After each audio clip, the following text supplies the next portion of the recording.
2024년 6월 3일 이사야서 40장 1절부터 11절까지의 말씀을 가지고 함께 묵상과 기도 그리고 나눔의 시간을 갖겠습니다.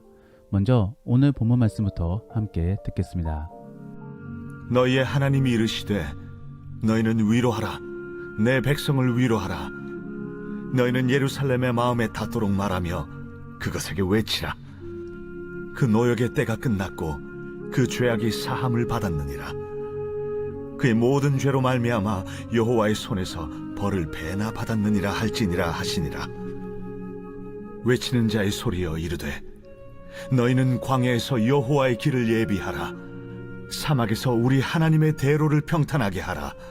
골짜기마다 도두어지며 산마다 언덕마다 낮아지며 고르지 아니한 곳이 평탄하게 되며 험한 곳이 평지가 될 것이요 여호와의 영광이 나타나고 모든 육체가 그것을 함께 보리라. 이는 여호와의 입이 말씀하셨느니라. 말하는 자의 소리여 이르되 외치라. 대답하되 내가 무엇이라 외치리이까 하니 이르되 모든 육체는 풀이요 그의 모든 아름다움은 들의 꽃과 같으니 풀은 마르고 꽃이 시들면 여호와의 기운이 그 위에 불미라. 이 백성은 실로 풀이로다. 풀은 마르고 꽃은 시드나 우리 하나님의 말씀은 영원히 서리라 하라. 아름다운 소식을 시온에 전하는 자여 너는 높은 산에 오르라. 아름다운 소식을 예루살렘에 전하는 자여 너는 힘써 소리를 높이라.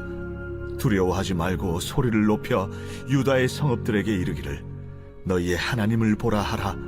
보라, 주 여호와께서 장차 강한 자로 임하실 것이요 친히 그의 팔로 다스리실 것이라.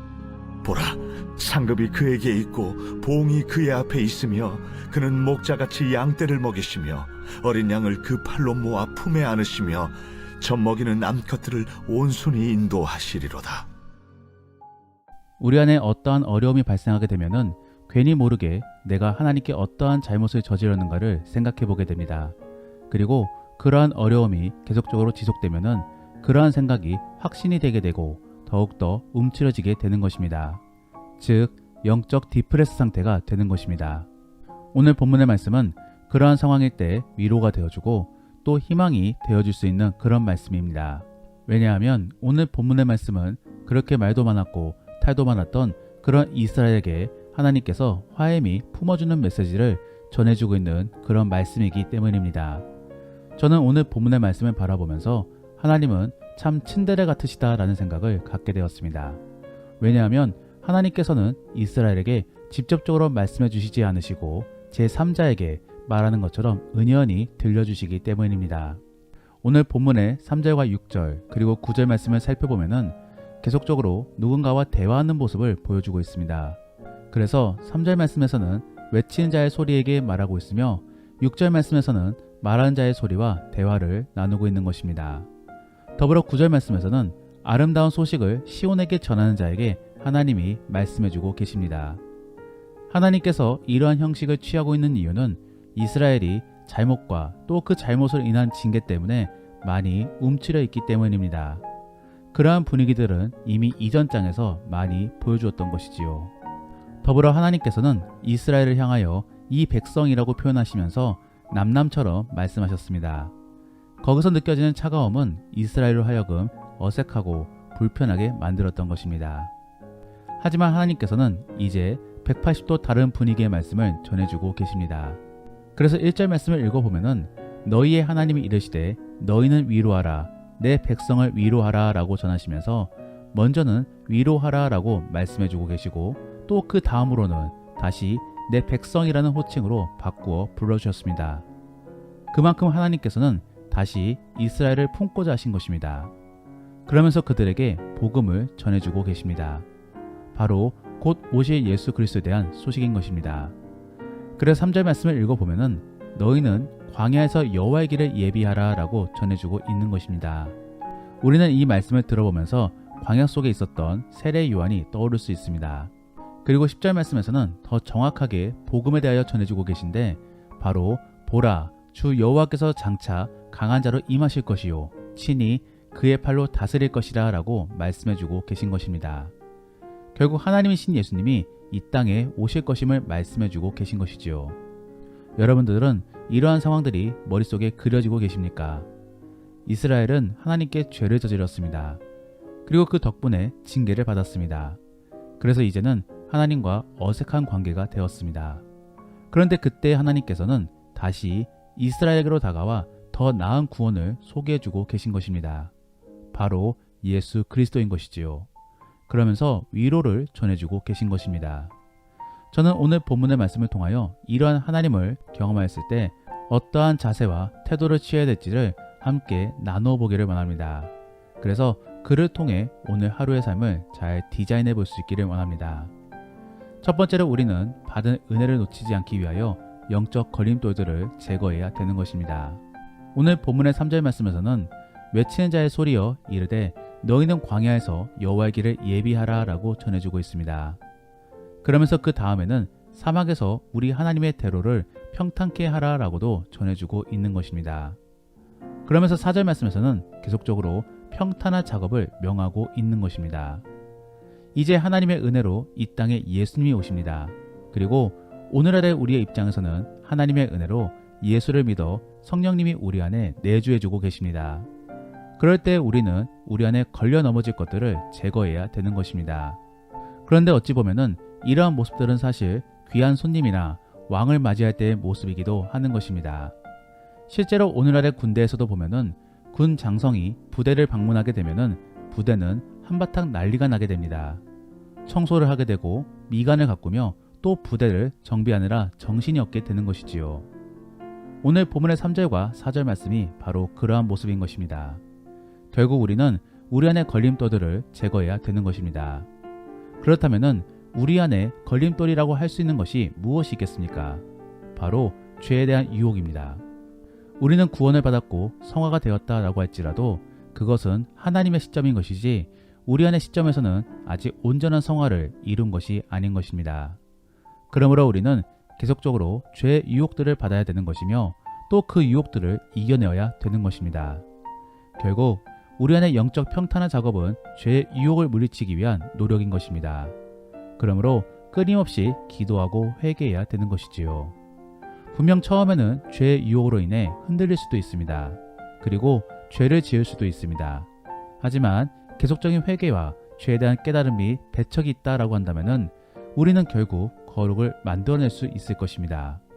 물론 여기에는 하나님의 도우심이 반드시 필요합니다. 그러므로 구해야 되는 것이지요. 그렇기 때문에 우리는 생각날 때마다 기도를 해야 되는 것이고 또 회개를 해야 되는 것입니다. 정말로 그러한 모습들을 통해 내 안에 영적 평탄화 작업을 가질 수 있는 그런 복된 그리스도인들이 될 수 있기를 원합니다. 두 번째로 우리는 받은 은혜에 대하여 기대감을 가져야 되는 것입니다. 오늘 본문에서 전해주고 있는 하나님의 복음은 아직 이루어지지 않은 그런 내용인 것입니다. 아직 예수님이 오시지 않았고 또 그분의 다스림도 아직 경험하지 못하였습니다. 하지만 하나님께서는 이렇게 말씀해주고 계십니다. 8절 말씀에 우리 하나님의 말씀은 영원히 서리라 라고 말입니다. 이게 무슨 말이겠습니까? 하나님의 말씀은 곧 이루어질 것이다 라는 그런 말인 것입니다. 그리고 그 말씀에 대하여 어떠한 의심도 갖지 말라라는 그런 말인 것입니다. 그러면 어떠한 말에 대하여 무관심이나 의심이 아니다 라고 한다면 결국 어떠한 마음이 들겠습니까? 바로 기대감이 생겨나는 것입니다. 그것이 바로 소망인 것이지요. 결국 하나님께 받은 은혜가 있고 또 그를 통하여 위로와 회복을 경험하였다라고 한다면 이제는 그 하나님의 일하심을 기대할 수 있어야 되는 것입니다. 복음이라는 것은 죽음 이후에나 적용되어지는 그런 말씀이 아닌 것입니다. 바로 오늘 이 순간에 그리고 오늘 하루 동안에 이루어지는 사건들을 말해주고 있는 것입니다. 결국 하나님은 승리하십니다. 그리고 예수로 말미암아 주의 백성이 된 우리들은 반드시 함께 승리하게 될 것입니다. 그러므로 우리는 좌절하지 말고 기대를 통하여 긍정적인 마음을 가져야 되는 것입니다.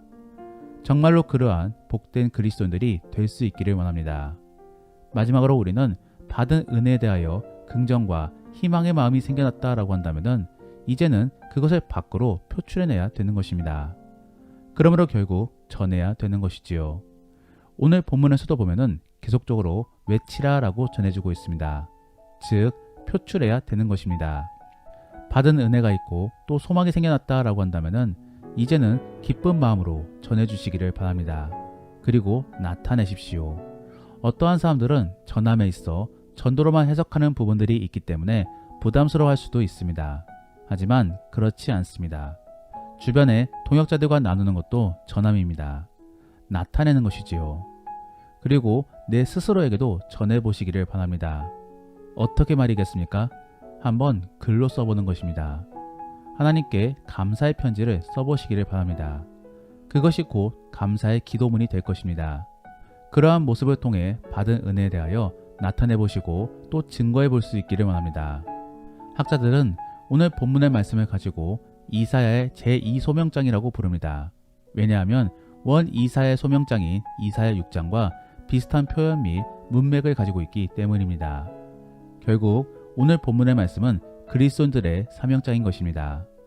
결국 그리스도인들은 어떻게 살아가야 되는 것입니까? 먼저는 하나님께 은혜를 받아야 되는 것입니다. 그리고 그 받은 은혜에 대하여 기뻐해야 되는 것입니다. 더불어 기대감을 가져야 되는 것입니다. 그래서 긍정적인 그리스도인이 되어야 되는 것입니다. 그리고 그러한 모습 속에 다른 사람들에게 나타내야 되는 것입니다. 더불어 마지막으로는 그 은혜의 끈을 놓치지 않기 위하여 내면의 영적인 평탄화 작업을 해야 되는 것입니다. 즉, 죄의 유혹들을 끊고 막아내기 위해서 계속적인 기도와 회개가 필요한 것입니다. 이러한 모습들을 통해 오늘 하루도 주 안에서 승리할 수 있기를 원합니다. 그래서 기대 속에서 주의 사역을 잘 감당할 수 있기를 원합니다. 그리고 그 안에서 주가 주시는 평안도 느껴볼 수 있기를 원합니다. 말씀을 정리합니다. 오늘은 이사야의 제2소명자 및 우리를 향한 하나님의 부르심을 통하여 우리가 그러한 은혜를 맛보았을 때 어떠한 자세를 취해야 될지를 함께 생각해 보았습니다. 첫 번째는 영적 평탄화를 가져라 라는 것입니다. 그래서 회개를 통해 죄의 유혹들을 물리칠 수 있기를 원합니다. 두 번째로는 받은 은혜에 대하여 기대감을 가져야 될 것입니다. 그래서 긍정적인 그리스도인으로 살아갈 수 있기를 원합니다. 마지막으로는 받은 은혜에 대하여 반응하는 사람들이 될 수 있기를 원합니다. 그러므로 주변 사람들에게 하나님을 이야기하고 또 내 자신에게는 글로써 한번 표현해 보기를 바랍니다. 복음은 다른 사람에게 뿐만 아니라 나 자신에게도 필요한 것입니다. 그러므로 나 자신에게도 말해볼 수 있는 그런 믿음의 성도, 가치 있는 그리스도인들이 될 수 있기를 원합니다. 기도하겠습니다. 우리가 오늘 말씀을 생각하시며 함께 기도하기 원하는 것은 하나님, 우리가 받은 은혜에 대하여 깨닫게 하시고 그 안에서 기쁨과 기대를 가질 수 있는 그런 그리스도인이 될 수 있게 하여 주옵소서. 그리고 오늘 하루의 삶 속에서도 그런 하나님을 전하고 나누는 그런 복음의 그리스도인이 될 수 있게 도와달라고 함께 기도하겠습니다.